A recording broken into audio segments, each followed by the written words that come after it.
Hello there. Today I am going to demonstrate in this brief video how we are going to use a custom-made Python-based chatbot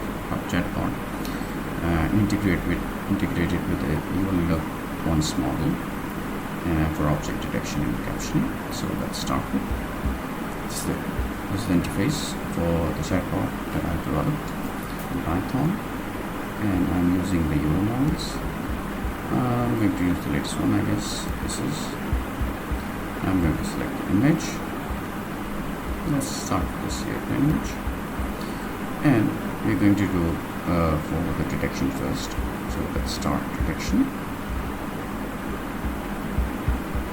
As you can see, it has detected 11 airplanes and it's counted in the detected objects text box. So let's go for captioning. We're going to generate the caption for this image.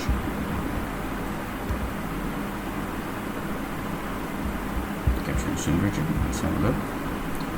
So it's saying set of airplanes on a blue background. Look, it has detected airplanes with a blue background. So it seems to be working. I'm going to go for further experimentation with this, and I'll be sharing the videos with you as well. Thank you for watching.